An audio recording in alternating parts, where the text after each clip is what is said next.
Vamos meditar na palavra do Senhor. Quem trouxe Bíblia, diga amém. Pega a sua Bíblia, abra comigo na primeira epístola de Pedro, capítulo 1. 1 Pedro, capítulo 1. Se você não trouxe Bíblia, leia com a pessoa que está do teu lado. Peça aí uma carona ao seu irmão, à sua irmã, mas não fique sem acompanhar a leitura do texto sagrado. Faremos a leitura a partir do versículo de número 3. Epístola Universal de Pedro, capítulo 1.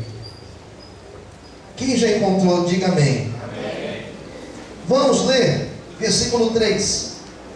Bendito seja o Deus e Pai de nosso Senhor Jesus Cristo, que, segundo a sua grande misericórdia, nos gerou de novo para uma viva esperança, pela ressurreição de Jesus Cristo dentre os mortos, para uma herança incorruptível, incontaminável, e que se não pode murchar, guardada nos céus para vós, que, mediante a fé, estáis guardados na virtude de Deus, para a salvação já prestes, para se revelar no último tempo, em que vós grandemente vos alegrais, ainda que agora importa, sendo necessário que estejais por um pouco contristados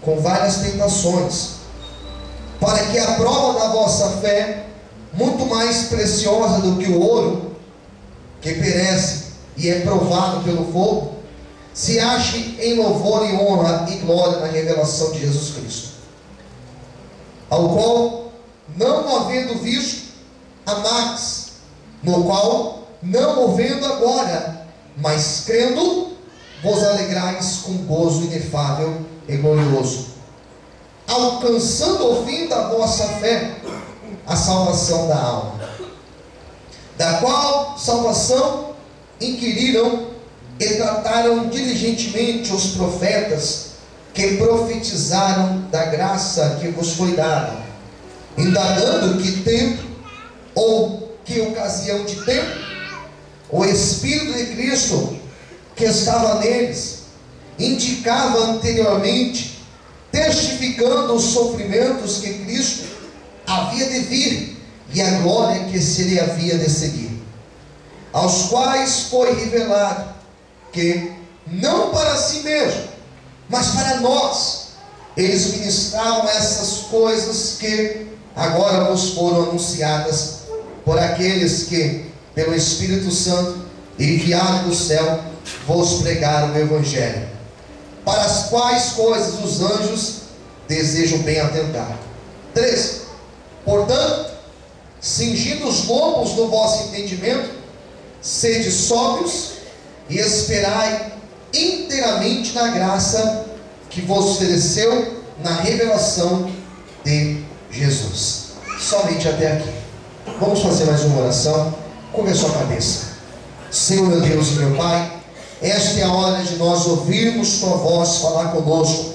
Revela o teu querer, Senhor. Revela a tua vontade para as nossas vidas. Nós te damos graças em nome de Jesus. Todos digam amém. Você pode desocupar sua mão e aplaudir, glorificar e exaltar ao Senhor nessa noite. Nós temos uma epístola muito bonita, a Epístola de Pedro, Epístola Universal do Apóstolo Pedro. Pedro, que foi um nome que deveria estar em negrito nas páginas que citam ele, porque Pedro foi um homem diferenciado.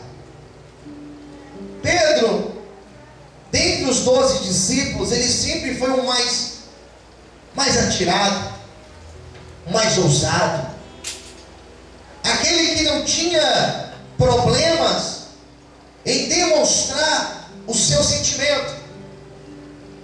E isso, por um lado, é muito bom, porque Pedro, ele era transparente. E ser transparente é uma grande virtude. Ser transparente é você ser verdadeiro. É você, nos seus relacionamentos, você não ser fingido. Você ser sincero. Falar a verdade. Honrar os seus compromissos. Honrar a tua palavra. Ter uma palavra. Ter, uma palavra ou sim ou não. É isso, ser transparente. Pedro, ele tinha essa característica. Pedro, dos discípulos, ele sempre tomava frente. Haja visto no momento daquela passagem que você conhece, quando Jesus, ele caminha sobre as águas. Pedro foi o único que ousou a falar e também a caminhar sobre as águas. Pedro foi repreendido por Jesus, quando Pedro disse que aquilo que Jesus estava dizendo não ia acontecer, né? E Jesus falou: Pedro, ainda hoje me negarás. Me negará 3 vezes antes que o galo cante. Ele negou realmente, mas ele se arrependeu. E quando ele se reencontrou com Cristo, declarou que amava a Cristo. Depois nós temos aquela passagem de Atos dos Apóstolos, quando desce o Espírito Santo, quando todos que estavam naquele cenáculo reunidos, 140 e poucos crentes reunidos, foram batizados com o Espírito Santo. Pedro tomou a palavra em seguida e falou: varões, o que ocorreu hoje foi o que estava dito pelo profeta Joel, que no final dos tempos falaríamos em outras línguas, teríamos sonhos, visões, profecias, seríamos cheios do Espírito Santo. Isso aconteceu hoje aqui. Nós fomos embriagados pelo Espírito Santo. Passagem gloriosa. E daquele dia em diante, daquele culto em diante, Pedro nunca mais foi o mesmo. Quem entendeu, diga amém.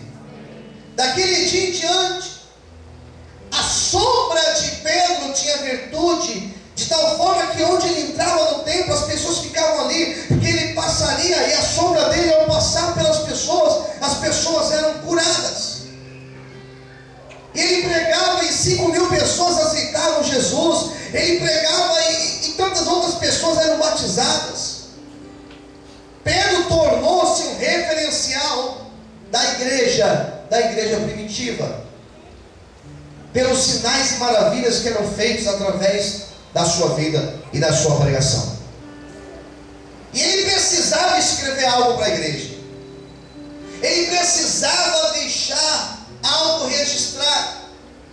Ele que no final da sua vida foi martirizado, morreu pela causa de Cristo. Quando ele foi morto, a história vai dizer que Pedro, ele foi crucificado. E antes de ser crucificado, ele fez um último pedido. Pediu que o crucificassem de ponta cabeça, porque ele não era digno de morrer da mesma forma que o seu mestre morreu. E ele então precisava escrever, e ele escreveu nessa primeira carta algo sobre o que é uma vida cristã, o que é uma vida com Cristo. E sabe o que ele apresentou nesse discurso? Que uma vida com Cristo é passar por sofrimentos. Fala para o teu irmão do lado: uma vida cristã verdadeira é passar por sofrimentos. Então Pedro, ele começa esse discurso aqui nesse capítulo 1. Os 2 primeiros versículos, ele faz uma saudação, é feito um prefácio de tudo que ele vai apresentar nessa carta. E ele já começa a partir do versículo 3 a fazer um agradecimento ao Senhor. E foi justamente esse agradecimento que nós fizemos a leitura aqui dentro. A primeira coisa que ele fala é que a nossa esperança, ela não está morta.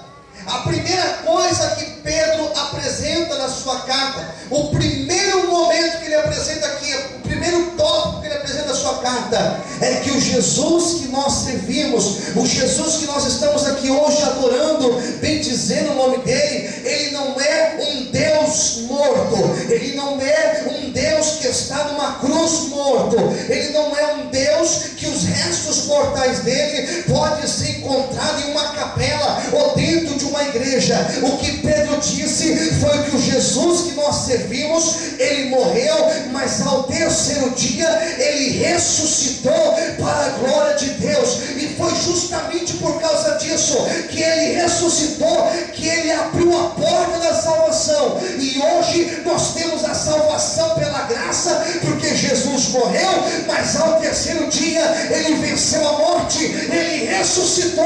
E é por isso que eu e você estamos aqui nessa noite. Quantos podem levantar a mão para o céu e glorificar e exaltar